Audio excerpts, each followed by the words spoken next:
News is the first draft of history. It is immediate and takes place in real time. Legends take longer to develop and are sometimes based on myth. This Fox News series looks at the truth behind the legend.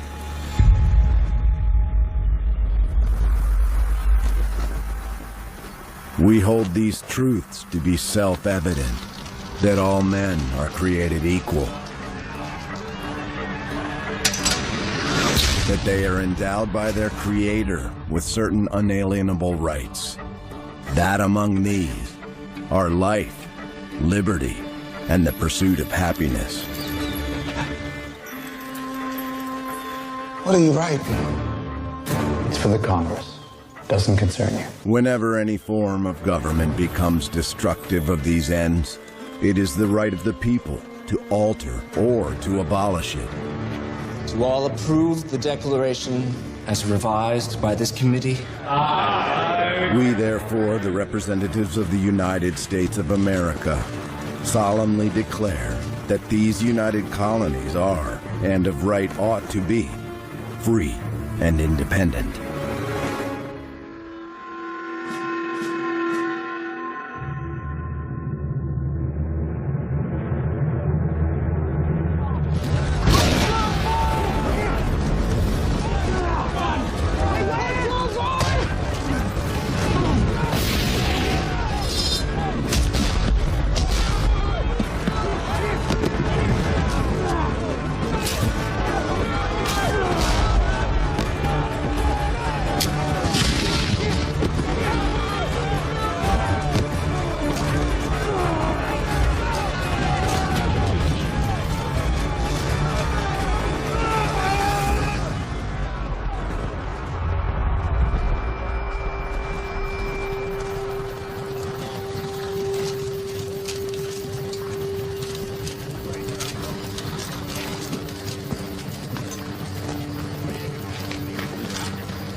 You're a slave.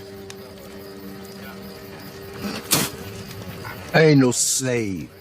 I'm a soldier. And when this war's over, I'm gonna be a free man. And you'll be back in chains.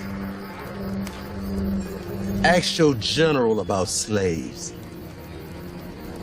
And then you tell me who's free and who's not.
The regulars are coming out! The regulars are on the march! Pushed to their limits by an oppressive empire, a determined group of rebels unites under the cause of liberty. King George has declared us rebels. Their quest for freedom will unify a people, ignite a revolution, and forge a new system of government. In time, these brave men and women will come to be known as the American Patriots.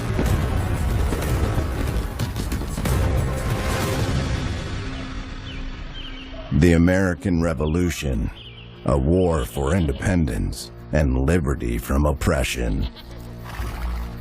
While some heroes become American legends, others who fight for the country's freedom will continue to struggle for their own. But behind every struggle stands a man, and behind every legend lies the truth. You ready to eat? You all right? The story of the American Revolution is known by nearly every American child who's taken a history class. But there is another story that's been virtually ignored for more than 2 centuries. At least 5,000 Americans of African descent fight in the Revolution. These forgotten heroes rise up against oppression and risk their lives in the name of freedom for their country and for themselves.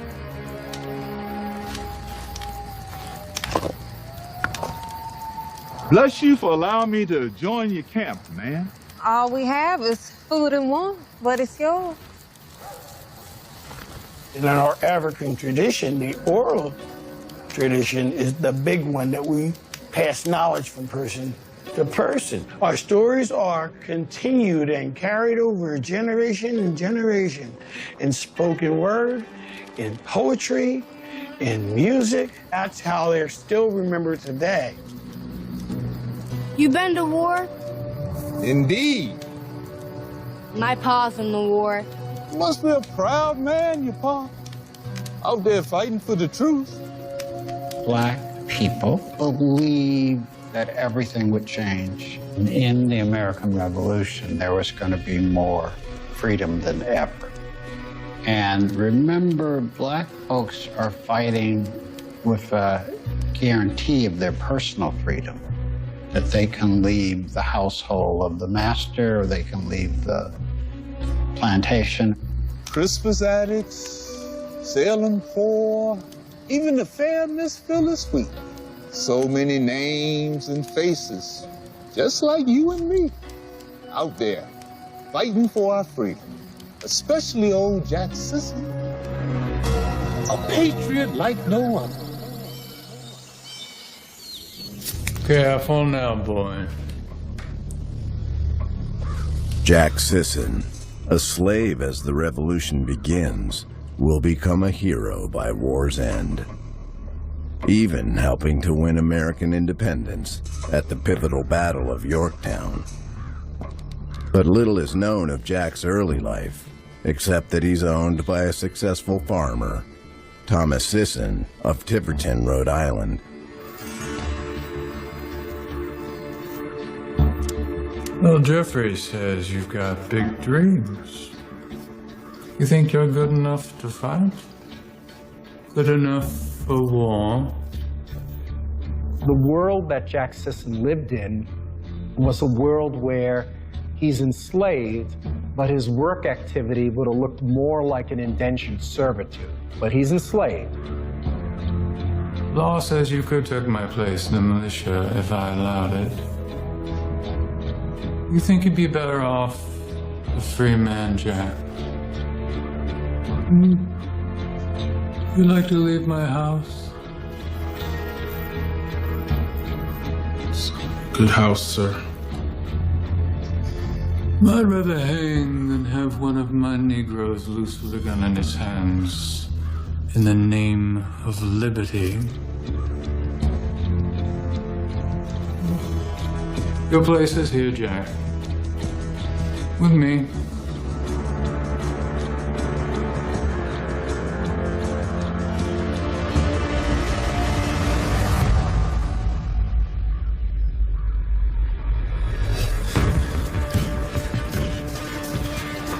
Jack!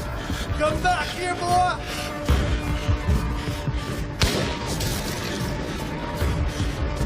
There are a lot of fugitives who run away and join the Continental Army or the militias. This is what George Ruffin refers to as leg bail. Leg bail is where you actually just run away to the army. It's not an agreement from your owner. And so there are many who run away and they join. Some would remain free, many wouldn't.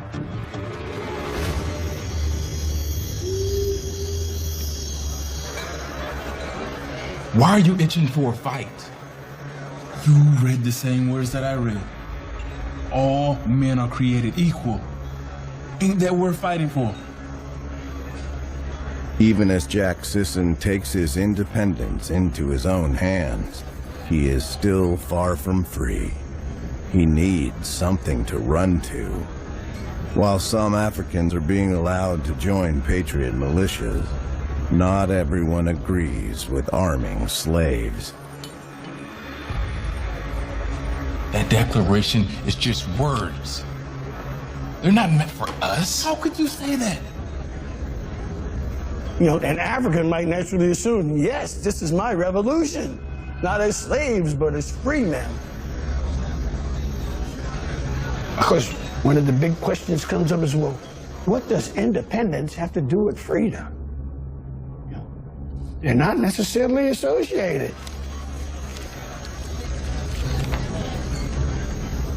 What do you see there?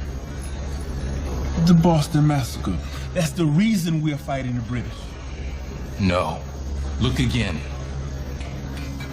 These redcoats, they're killing a bunch of white men, but that's not the whole story. The first man killed in the massacre was a black man. Crispus Attucks.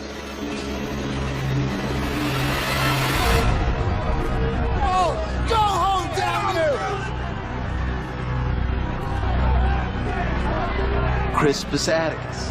He sees it as his fight early on. In fact, African Americans may have been more enthusiastic about independence because they saw if you separate with those who believe that liberty is a natural right, then naturally they're going to be your allies in abolishing slavery.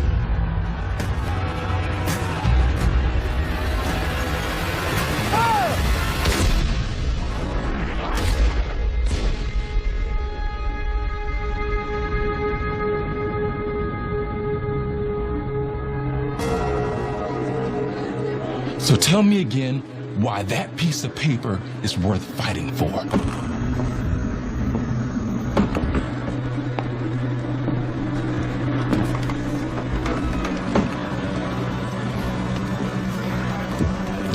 I heard Major Barton's looking for men. Are you gonna volunteer?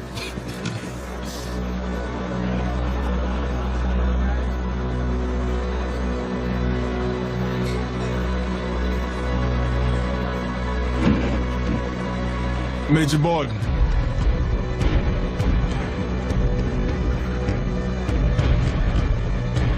I heard you were looking for volunteers.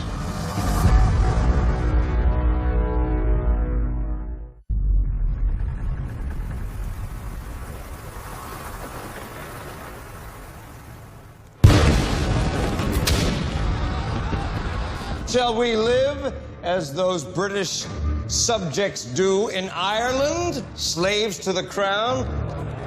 While the American colonies fight for their liberty from the British Empire, for African Americans, the revolution is a chance for something even more personal.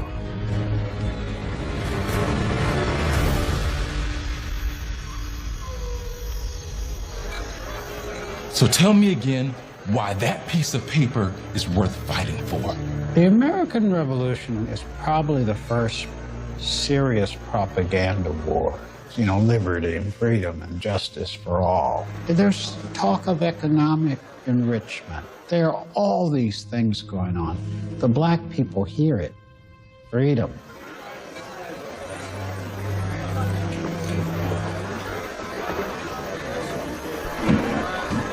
Major Barton.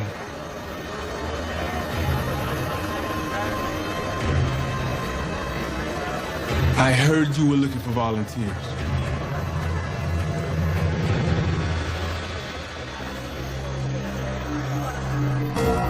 Did old Jack get into trouble? No, son. He volunteered, and Major Barton gave him a spot on a secret mission. If it comes to it, we don't want the British raising alarms. Nearly a year after the Declaration of Independence, George Washington has lost one of his most gifted military strategists, General Charles Lee, and he needs to find a way to get him back. You are the Continental Army. Charles Lee was second in command only to George Washington. But Lee was captured by the British. At that point, the Americans needed a major general of the same rank in order to free Lee from captivity. Let's go over my plan. There was always a gentleman agreement between warring combatants that you could exchange certain prisoners. General Prescott is a part of the British occupation of Newport, and Prescott is seen in embodying everything that is evil and wrong of the British occupation. So the goal was to capture him and use him as an exchange so General Lee could be brought back into the Continental Army. The man Washington trusts to raid the British and capture General Prescott is Major William Barton, Jack Sisson's new commander. Major Barton was a part of the Rhode Island command structure, a Rhode Island native. Barton was a leader in his community. He was a well-known and well-established family, so men were at ease and comfortable with following him into combat and following his orders. Barton's plan: cross the Narragansett Bay, surprising General Prescott in the country farmhouse he's occupied 5 miles north of town. Far enough from the thousands of enemy troops in Newport that the raid has a chance of success. The daring mission to capture British General Richard Prescott is made even more dangerous because it requires a nighttime crossing of the heavily patrolled Narragansett Bay, with Jack Sisson at the helm. Sisson is likely chosen because he's a highly skilled boatman.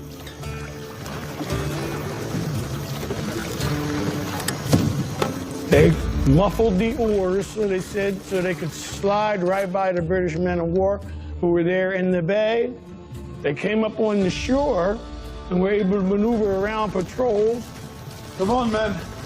Fall in and close up. The raid is more of a commando mission. It's the middle of night under the cover of darkness. There could have been at any point in time sentries posted that would have immediately identified other sentries, and everything would have been lost.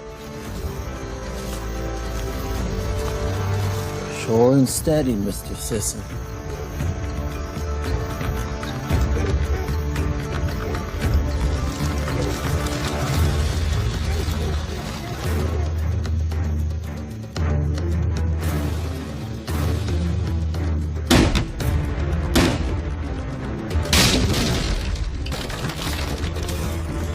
Who are you?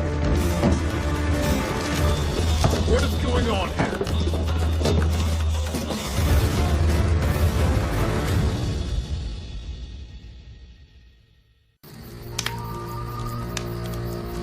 In the American Revolution, some patriots have a more personal stake in the fight for freedom. Jack Sisson is a hero. Patriot. He was a slave for sure, but he was always out there fighting for the truth. We're all the same, all created equal.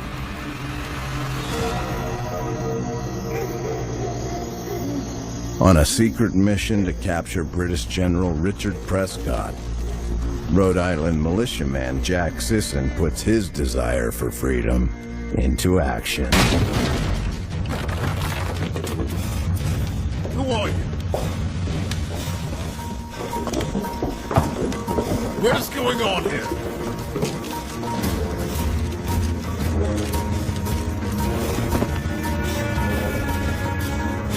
I hope you've had a pleasant night's rest, General.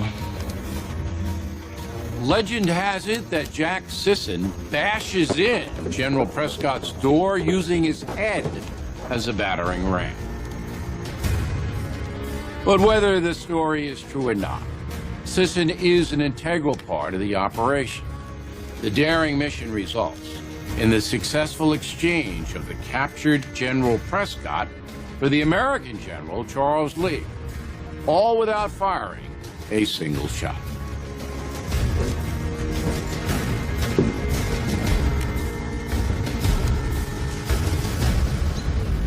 Jack Sisson's crucial role in the Prescott raid's success earns the admiration of George Washington, who still isn't certain about African-American soldiers. George Washington was born into this Virginia culture, and slavery is very, very much a part of Virginia culture. So the idea of trusting African individuals with weapons and to fight for those causes, he felt that was inappropriate. Congratulations, Major Bob. A hard job, well done. But the honor belongs to my men. Indeed. This is among the finest partisan exploits that have taken place in the course of the war on either side. It discovers the highest honor to those who undertook and effected it. It would take some time for George Washington to be introduced to new opportunities and new ideas about who Africans were and what they would or would not do.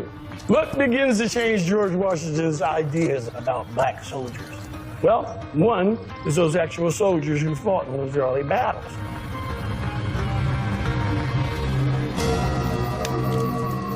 Jack Sisson was brave. Just like the many brave black heroes that fought at Lexington and Bunker Hill, like Prince Estabrook. And he was a slave, but he fought in the very first battle of this war. Prince Estabrook participated in some of the earliest battles in Massachusetts. And everyone was looking to come forward and defend their commonwealth, their town, their farm, and their own families.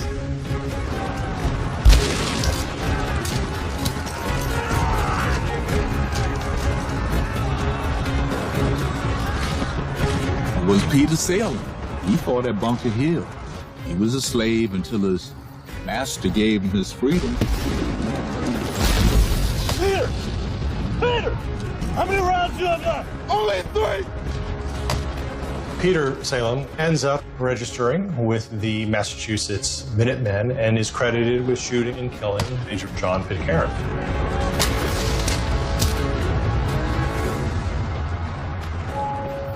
And Salem Poor. He joined the militia too.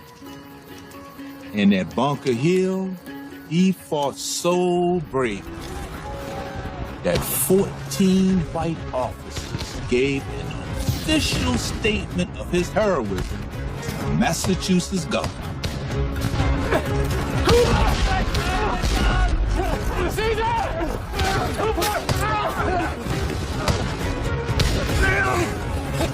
Help these men reload and fire! I said reload and fire! Salem Poor, another extremely brave man in the heat of fire. He absolutely stands as one of the great African heroes of the Revolution, right beside Jack Sisson.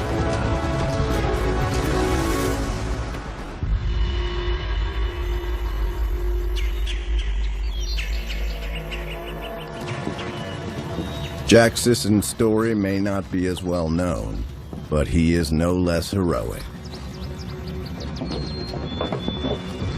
Having proven himself in the Prescott raid, Sisson now joins 400 integrated soldiers, commanded by Colonel Christopher Green, at a crucial American post.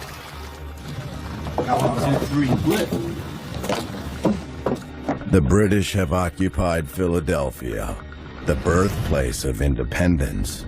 To prevent British supply ships from reaching the city, George Washington builds 2 forts on the Delaware River, Fort Mifflin and Fort Mercer. All right, let's get a move on. The British are determined to reopen their supply line.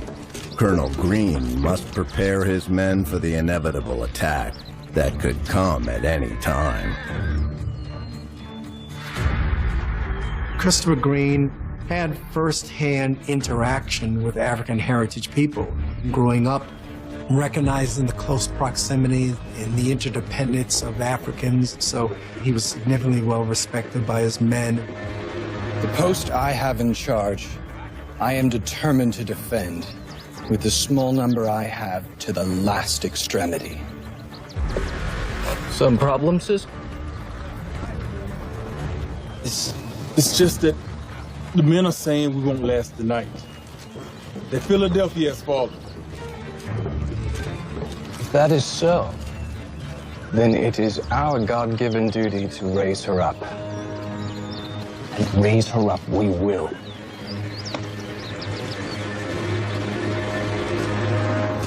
These soldiers and African soldiers in general had something to live up to. They had something to prove. They would fight. That they were brave and courageous. That they would die for our cause and our independence. 1,200 Hessian mercenaries are bearing down on Fort Mercer. Schnell! And outnumbered 3-1, it's up to Jack Sisson and the men of the Rhode Island regiments to stop them.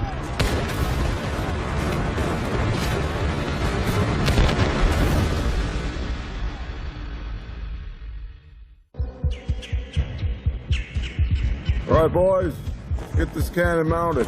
Philadelphia has fallen. Jack Sisson and just 400 men of the Rhode Island regiments must hold a vital post. All right, let's get a move on. Against 1,200 professional killers, German mercenaries called Hessians, led by Colonel Karl von Donop. Make preparations for a two-pronged attack.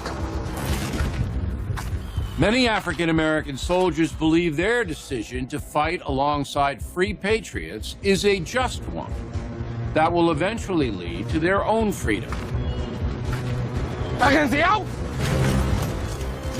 But what many forget is that the enslaved population, particularly in the South, is given another option to achieve their freedom, taking up arms and fighting for the British.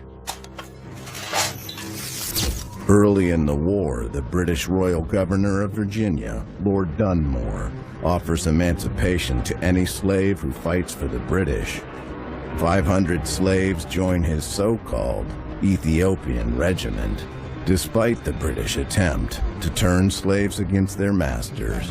Some Africans believe in the patriot cause and fight for more than their personal freedom. All right, let's get a move on.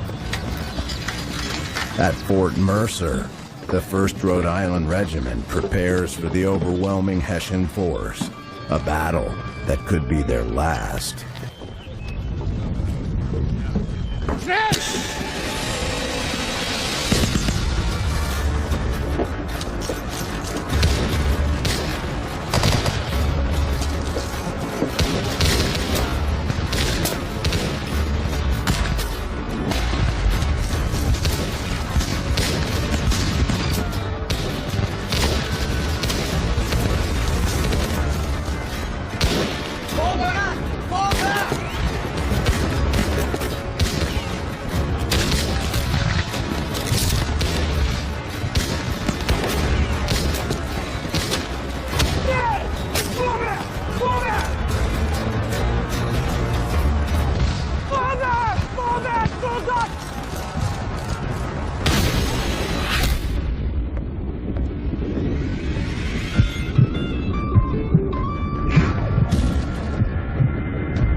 Remarkably, The Continentals hold off the mercenary force, inflicting more than 300 casualties while suffering just 41 of their own. With this amazing success, Jack Sisson and the men of the Rhode Island Regiment have more than proven their mettle.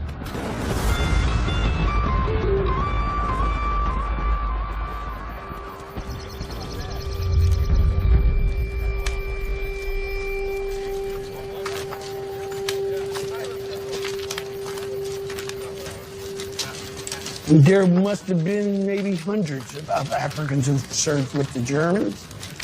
The story was out there from the very beginning, in 1775. You come to the King's aid, you can be free.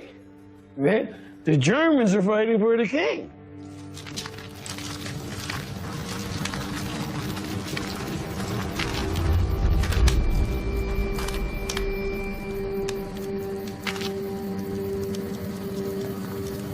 Didn't know there were colored Germans.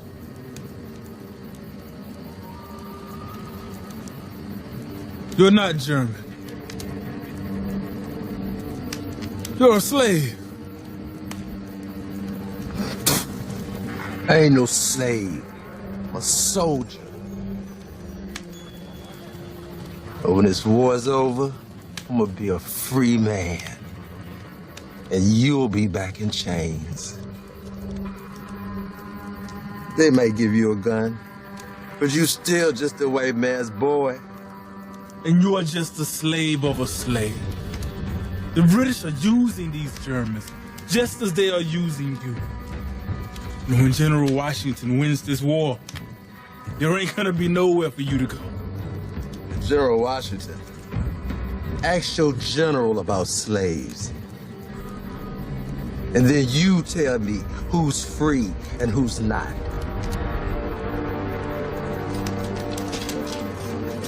Washington, like many other leading patriots, is a slave owner. As the Revolutionary War begins, more than 130 slaves serve at Washington's plantation, Mount Vernon, including his most trusted companion, Billy Lee. George Washington bought a guy named William Lee and his brother. The brother remained most of the time at the plantation, while William Lee himself spent most of his time with George, especially during the war. It is a noble cause we are engaged in. It is the cause of virtue and mankind. Slavery is brutal, but we can't take out the fact that there are these human relationships. You have this intense loyalty that grows up between the served and the servant. Washington respects the abilities of Billy Lee to do what he's doing, but it is a subordinate relationship. George Washington is torn between the liberty he fights for and the slave-owning establishment he was born into. But he will soon be forced to choose, because without more African-American soldiers, his war for independence could be lost.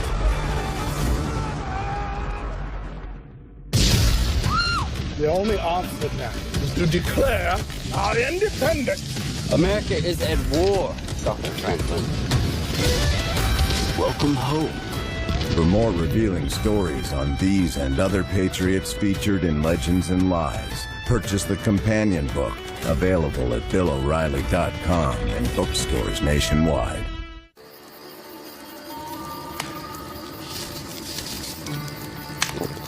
And Jack stayed with Colonel Green for most of his service, and his service was good. Fall back! Fall back! Though thousands of black patriots fight for freedom, that opportunity has only extended to free men and escaped slaves. But as the war drags on, the need for soldiers grows, and George Washington must enlist every man he can. All right, let's get a move on. 3 years into the war, the Rhode Island State Assembly issues a decree allowing slaves to join the fight in exchange for their freedom.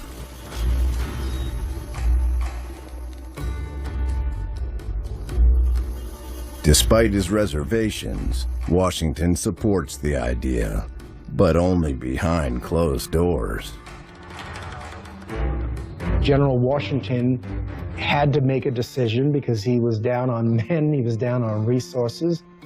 Rhode Island was at a critical juncture. A significant part of the British invasion force of America was lodged in Newport, and they were looking for every able-bodied. 88 slaves enlist in the regiment, meeting their first test at the Battle of Rhode Island. A desperate clash in the aftermath of the failed attempt with France to force the British from Newport. A large American land force would move south into Newport, and then a French fleet would arrive in Newport and then basically contain the British and Hessian troops. But as the French fleet were arriving, there was a great gale, and it damaged significantly a number of the ships. The American army were outmatched and outnumbered, so they decided to retreat off of the island. Don't fire! The Rhode Island Regiment was asked to cover that retreat. Don't fire yet! Sisson, stay firm! Here they go! Fire!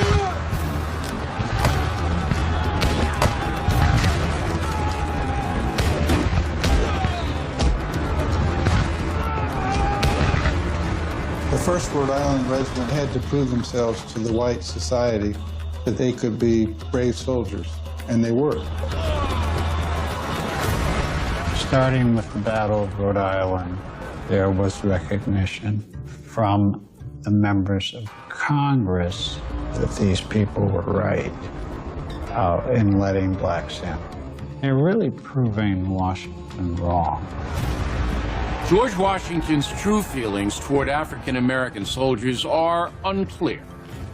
But the valiant service of men like Peter Salem, Jack Sisson, and Salem Poor show Washington that black patriots are more than equal to the challenge of battle.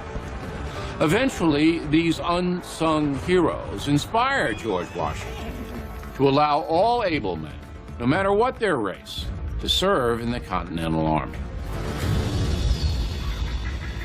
The first Rhode Island success isn't celebrated by everyone. The regiment's commander, Christopher Green, is murdered, likely by British loyalists, angry that black soldiers are fighting against them. But the soldiers of the 1st Rhode Island will get a chance to avenge their fallen leader. With the aid of the French, George Washington sees an opportunity to end the war. He moves south with his army, including the 1st Rhode Island, where he hopes to trap British General Charles Cornwallis at Yorktown and force him to surrender.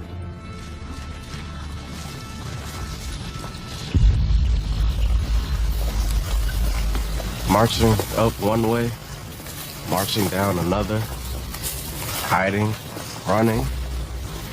Nothing's changed. Everything has changed. When this is all over, we will be free men. The only way to be free is to run. They said there's 10,000 redcoats waiting for us ahead.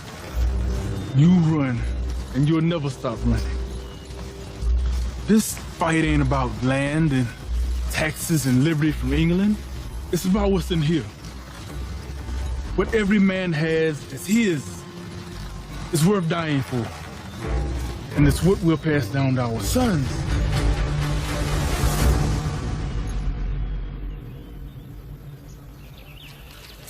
Comte de Grasse to keep any reinforcements from reaching Cornwallis by sea. The goal is to remove the fortifications at Redoubt 9 and Redoubt 10. May I request the 1st Rhode Island Regiment be included in the assault? General Sullivan speaks very highly of their service and loyalty at Rhode Island. Request granted. Alexander Hamilton wanted a black division. Being a West Indian himself, he knew the value of those individuals. He knew what black people could do. Thanks to Hamilton's request, Washington now entrusts a crucial battle to soldiers he once prevented from joining his army. The present moment will decide American independence. Prepare for battle.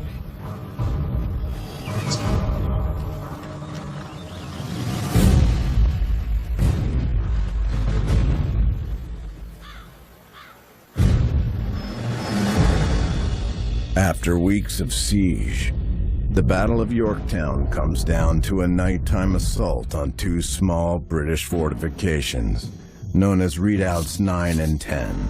French troops will attack number 9, while Alexander Hamilton leads the 1st Rhode Island and other American troops against number 10.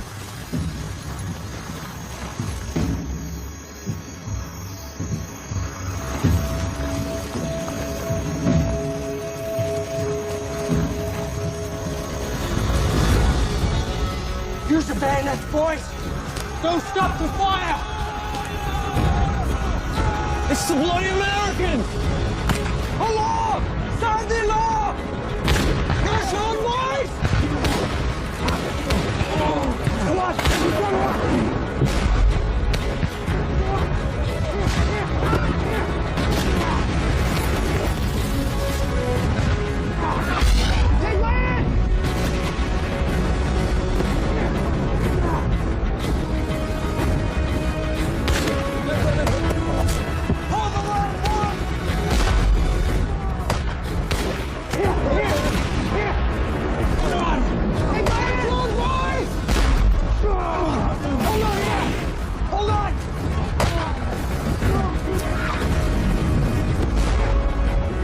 Jack Sisson and the Rhode Island Regiment, men who joined the revolution to fight for personal freedom, now hold the fate of American independence in their hands.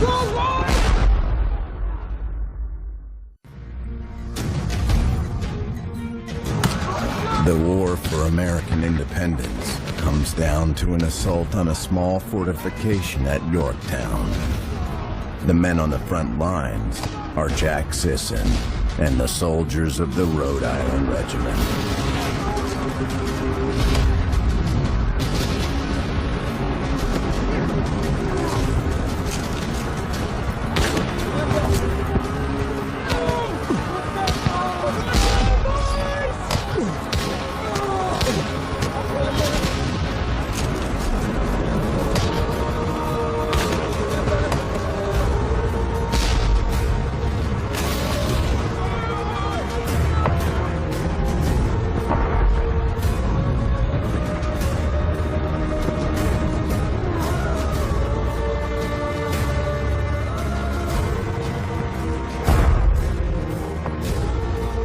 Takes them less than 10 minutes to take the redoubt, and this, for all intents and purposes, is the end of the war.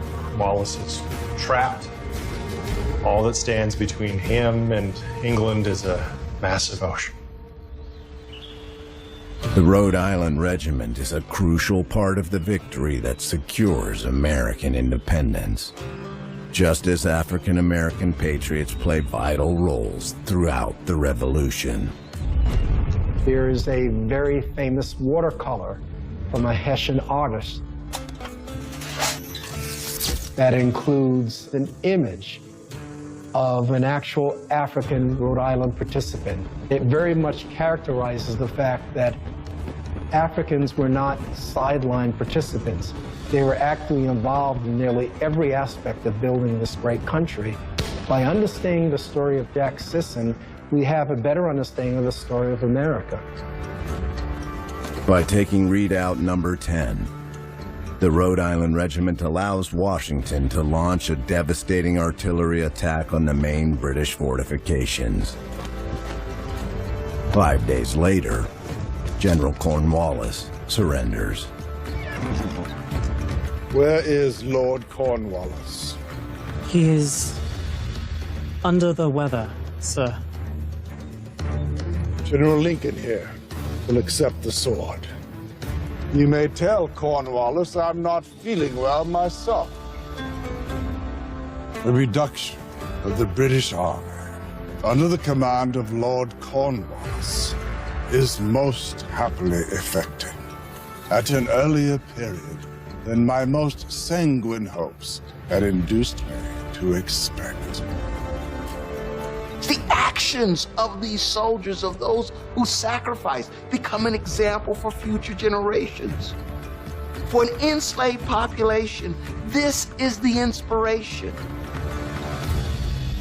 If it wasn't for Jack Sisson and the boys of the 1st Rhode Island, the British might have won. Then how come I never heard of Jack Sisson before? Well, some folks don't want to hear our stories. They don't want to believe them. But we have to keep telling them. So someday they'll listen. They'll have to listen.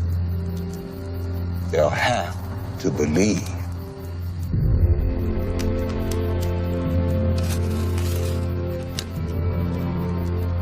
We don't know exactly what happens to Jack Sisson, but I think the most important thing, Jack Sisson had choice. And the value of freedom is when you have freedom of choice. And what Jack Sisson embodied was the beginning of a new opportunity of freedom and choice for America. And unfortunately, it was something that most other Africans would not receive until after the American Civil War, several generations later.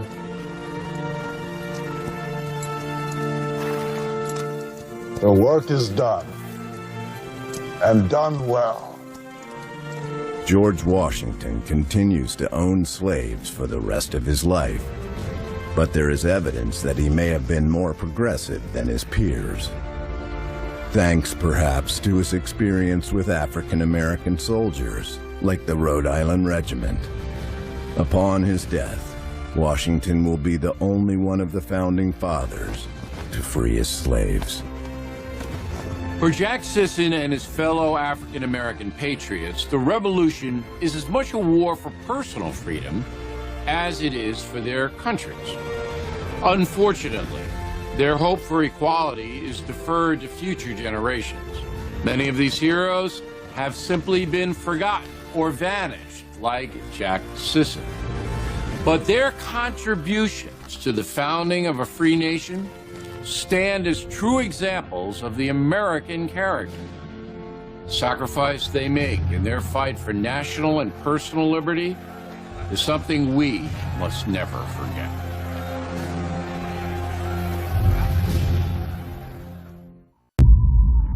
Next time on Legends and Lies. Frohe Weihnachten, meine Engel.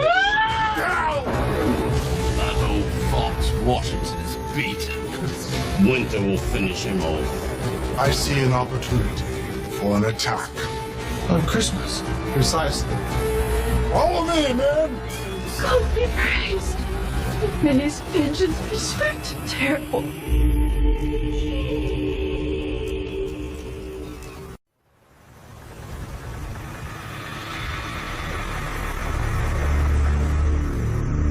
News is the first draft of history. It is immediate and takes place in real time. Legends take longer to develop and are sometimes based on myth. This Fox News series looks at the truth behind the legend.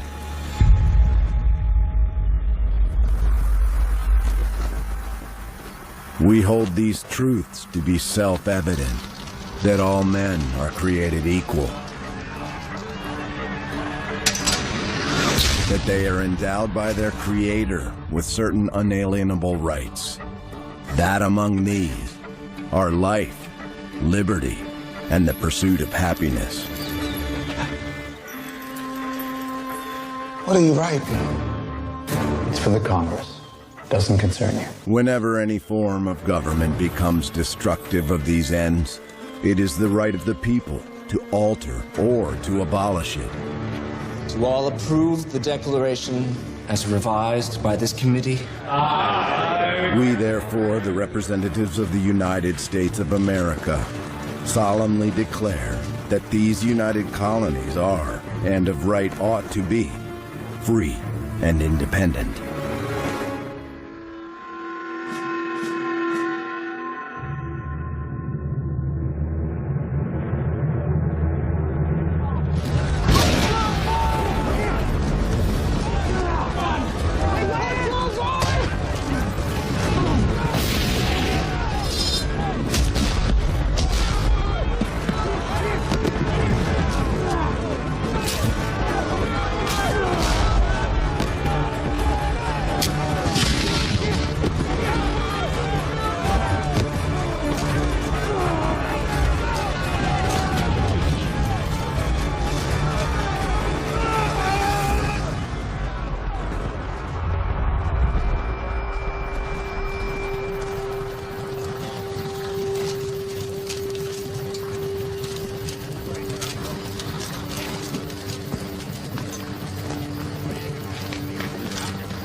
You're a slave. I ain't no slave. I'm a soldier. And when this war's over, I'm gonna be a free man. And you'll be back in chains. Ask your general about slaves. And then you tell me who's free and who's not.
The regulars are coming out!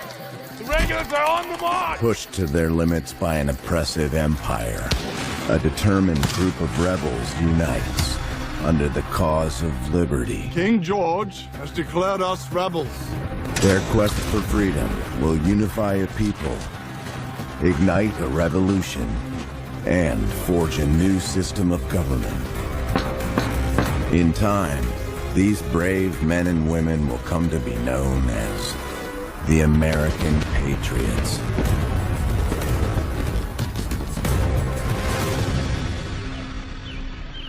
The American Revolution, a war for independence and liberty from oppression.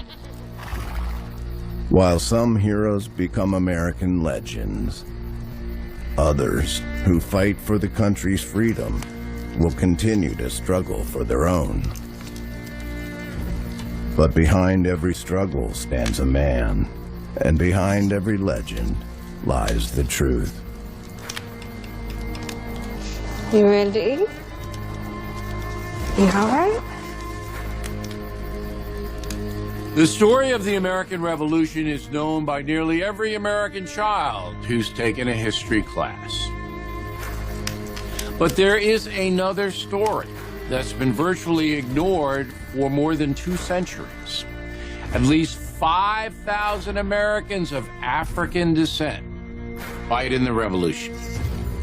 These forgotten heroes rise up against oppression and risk their lives in the name of freedom for their country and for themselves.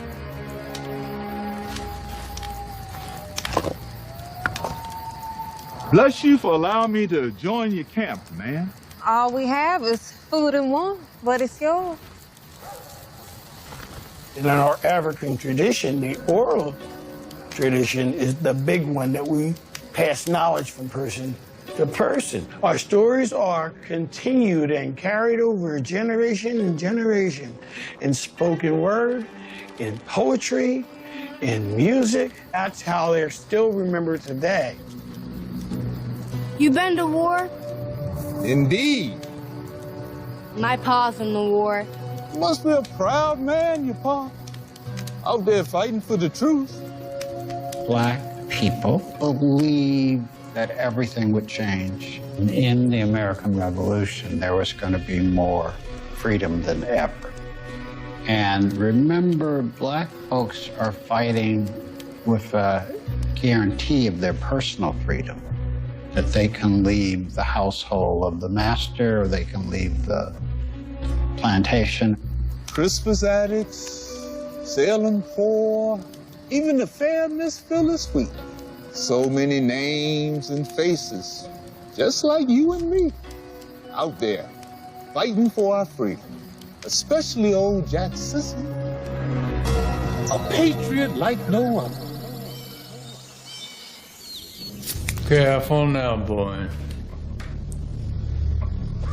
Jack Sisson, a slave as the revolution begins, will become a hero by war's end, even helping to win American independence at the pivotal Battle of Yorktown. But little is known of Jack's early life, except that he's owned by a successful farmer, Thomas Sisson of Tiverton, Rhode Island.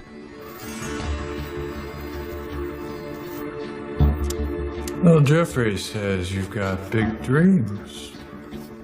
You think you're good enough to fight? Good enough for war? The world that Jack Sisson lived in was a world where he's enslaved, but his work activity would have looked more like an indentured servitude. But he's enslaved. Law says you could take my place in the militia if I allowed it. You think you'd be better off a free man, Jack? You'd like to leave my house? Good house, sir. I'd rather hang than have one of my Negroes loose with a gun in his hands in the name of liberty.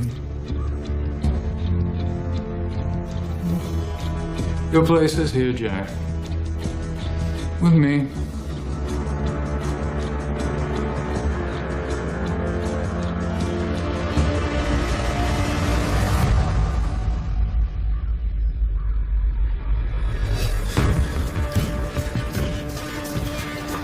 Jack!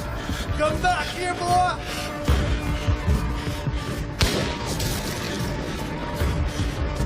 There are a lot of fugitives who run away and join the Continental Army or the militias. This is what George Ruffin refers to as leg bail. Leg bail is where you actually just run away to the army. It's not an agreement.